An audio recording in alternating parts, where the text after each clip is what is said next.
वंदे मातरम। मैं हूं आपके साथ काजल ठाकुर। हमारे खास बुलेटिन हरियाणा हलचल में स्वागत है आपका। इस खास बुलेटिन में आपको हरियाणा की प्रगति की खबरों से अवगत कराएंगे। इसमें देखेंगे आप बदलते हरियाणा की एक झलक। समाजवादी पार्टी के संस्थापक मुलायम सिंह यादव के निधन पर हरियाणा के मुख्यमंत्री मनोहर लाल ने दुख जताते हुए कहा कि बहुत ही दुखद घटना है। मेरी संवेदना उनके परिवार और शुभ चिंतकों के साथ है। सीएम ने कहा कि कुछ समय पहले मैं मेदांता उनसे मिलने पहुंचा था। उस समय भी उनकी तबीयत काफी नाजुक बनी हुई थी। सीएम ने कहा कि उनके निधन से हमें काफी गहरा दुख है। देखिए, ये बहुत ही एक दुखद समाचार मिला है कि देश के पूर्व रक्षा मंत्री और उत्तर प्रदेश के पूर्व मुख्यमंत्री श्री मुलायम सिंह यादव वो हमारे बीच में नहीं रहे। वैसे मैं भी 3 दिन पहले उनके यहाँ कुशल क्षेम पूछने के लिए गया था, हॉस्पिटल भी गया था और उस समय भी स्थिति बड़ी नाजुक थी बनी हुई, लेकिन फिर भी प्रभु से हमने उस समय कामना की थी। लेकिन अब जो भी प्रभु की इच्छा होती है वैसा ही होता है। वो हमारे बीच में नहीं रहे, बड़ा हमें इस बात के लिए कष्ट दुख भी है। मैं अपनी ओर से, हरियाणा सरकार की ओर से उनके लिए शांति की प्रार्थना करता हूँ प्रभु से और उनके चरणों में श्रद्धांजलि अर्पण करता हूँ। हरियाणा में लोगों को बेहतर परिवहन सुविधाएं प्रदान करने के लिए जल्द ही हरियाणा रोडवेज के बेड़े में 1275 नई बसें शामिल की जाएंगी। और इस अवधि में सीएम मनोहर लाल की अध्यक्षता में हाई पावर परचेज कमेटी की बैठक हुई। वहीं इन बसों में 1000 नॉन एसी बसें, 150 एसी बसें और 125 मिनी बसें शामिल हैं। बैठक में कई विभागों द्वारा दी जाने वाली 2500 करोड़ रुपए से अधिक के सामान और वस्तुओं की खरीद को मंजूरी प्रदान की गई है। बैठक में परिवहन मंत्री मूलचंद शर्मा, बिजली मंत्री रणजीत चौटाला, सहकारिता मंत्री बनवारी लाल, शहरी स्थानीय निकाय मंत्री कमल गुप्ता और राज्य मंत्री अनूप धानक मौजूद रहे। आज भी हाई पावर परचेज कमेटी में कई विभागों का जो एजेंडा था उसमें कुल 31 आइटम ऐसी थी कि जिनके ऊपर सारी बातचीत होनी थी। अभी 3-4 आइटम्स शेष हैं जो बातचीत चल रही है, तो इसलिए वो हमारे पावर डिपार्टमेंट के मंत्री और अन्य विभाग के लोग सब कर रहे हैं। और इस 31 में से अभी जो इस समय तक जो बातचीत हो गई है वो लगभग 24 एजेंडा पर बात हो गई है। बाकी सब अभी चल रहा है।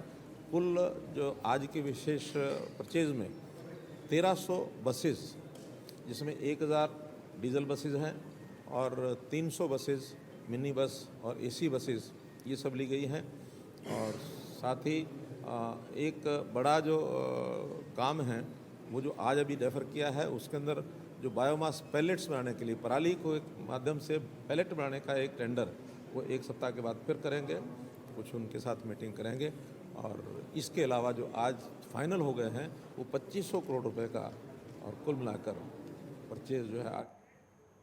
हरियाणा की जनता को सरकारी योजनाओं का ज्यादा से ज्यादा लाभ मिले, इसके लिए मुख्यमंत्री मनोहर लाल खट्टर द्वारा मेरा परिवार मेरी पहचान की तर्ज पर हरियाणा परिवार पहचान पत्र योजना चलाई जा रही है। और इस योजना का मुख्य उद्देश्य समय समय पर केंद्र एवं राज्य सरकार द्वारा दी जाने वाली योजनाओं को ऑनलाइन माध्यम से परिवारों तक जोड़ना है। और परिवार पहचान पत्र का प्राथमिक उद्देश्य हरियाणा में सभी परिवारों का प्राथमिक और विश्वसनीय डेटा तैयार करना है।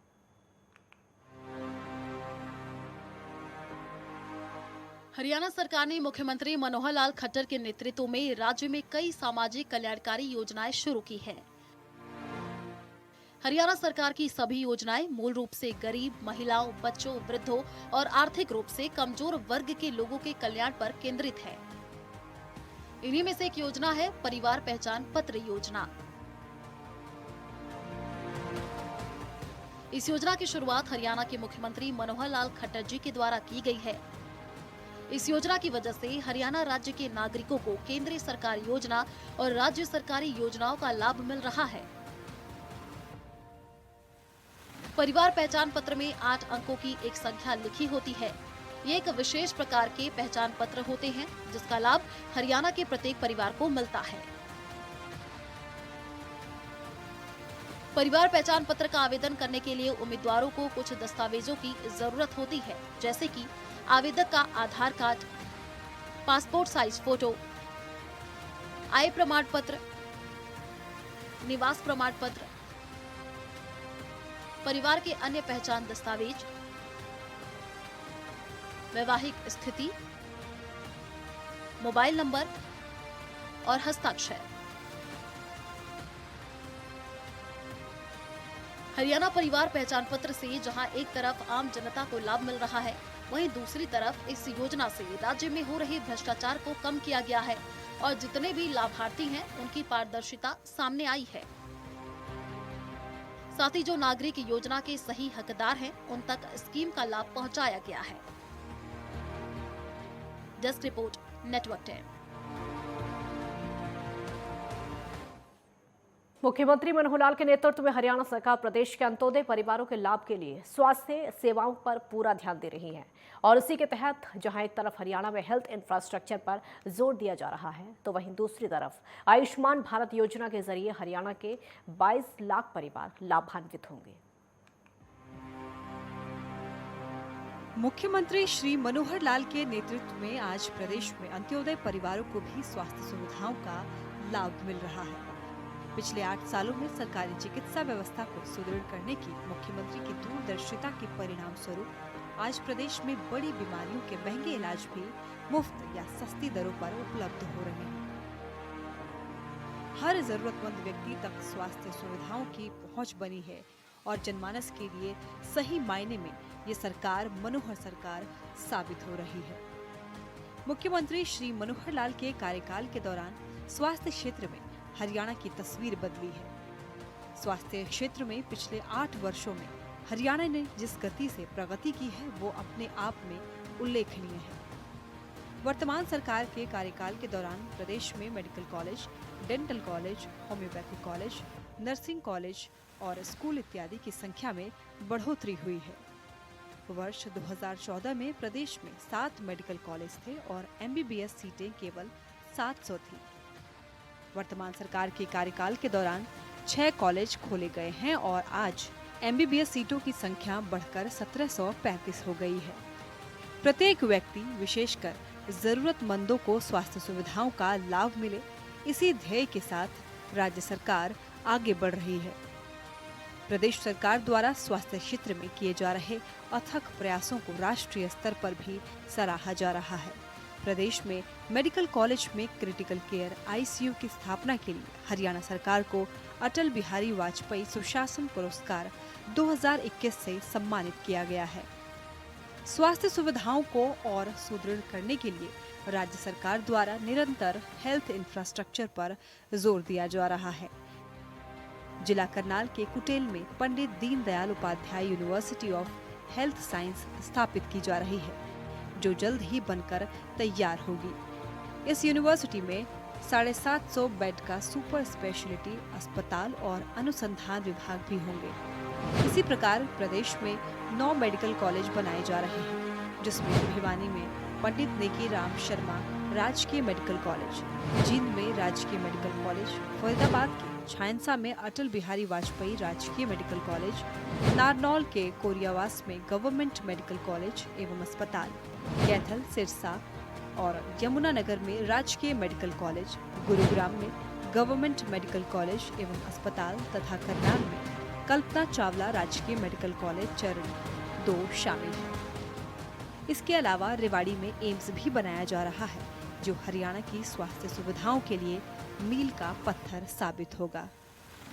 मुख्यमंत्री ने फरीदाबाद, रेवाड़ी, कैथल, कुरुक्षेत्र और पंचकुला में 6 नर्सिंग कॉलेज खोलने की घोषणा की थी। इन पर लगभग 194 करोड़ रुपए की लागत आएगी। घोषणा के अनुरूप इन सभी जिलों में बनाए जा रहे कॉलेज का कार्य 85 से 88% तक पूरा हो चुका है और जल्द ही बनकर तैयार हो जाएंगे। इसके अलावा जींद के सफीदों में नर्सिंग कॉलेज के भवन के निर्माण के लिए भूमि खरीदने सहित अन्य प्रक्रियाएं पूर्ण हो चुकी हैं। जल्द ही इस पर कार्य शुरू होगा। इसके साथ ही प्रदेश सरकार द्वारा अधिक से अधिक गरीब परिवारों को आयुष्मान भारत योजना का लाभ मुहैया करवाने के लिए BPL परिवारों की वार्षिक आमदनी सीमा को बढ़ाकर 1,80,000 रुपए किया गया है। केंद्र सरकार के मापदंडों के अनुसार हरियाणा में 15.5 लाख परिवार इस योजना में कवर हो रहे थे, लेकिन हरियाणा सरकार ने योजना का दायरा बढ़ाया, जिसके कारण अब प्रदेश के 22 लाख परिवार लाभान्वित होंगे।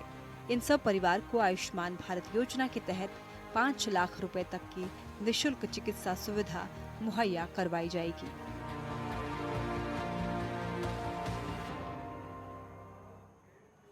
हरियाणा के गृह एवं स्वास्थ्य मंत्री अनिल विज आज फिर से एक्शन मोड में नजर आए। टी पॉइंट से उठकर सीधे अंबाला नगर परिषद पर रेड की और वहीं पर काफी अनियमितताएं पाई गईं। इसको देखकर मंत्री ने 3 कर्मचारियों को सस्पेंड कर दिया। विज ने खुद लोगों को फोन करके कहा कि हेलो, मैं अनिल विज बोल रहा हूं, क्या आपकी शिकायत पर काम हुआ? वहां से ना का जवाब सुनने के बाद विज ने एक्शन लिया। कर्मचारियों को सस्पेंड करने के बाद विज ने दोबारा रेड करने की चेतावनी दी।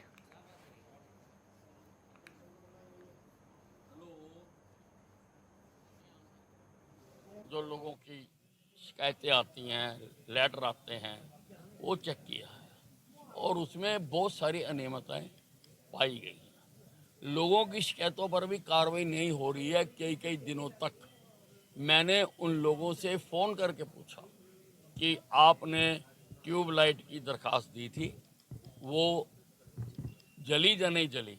उन्होंने कहा नहीं चली।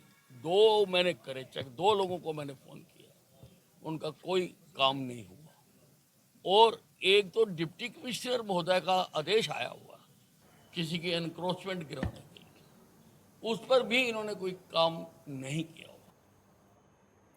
हरियाणा के इस खास बुलेटिन हरियाणा हलचल में आपसे फिर होगी मुलाकात कल ठीक इसी समय। तब तक के लिए मुझे दीजिए इजाजत। देश दुनिया की बाकी खबरों के लिए आप देखते रहिए नेटवर्क 10। जय हिंद।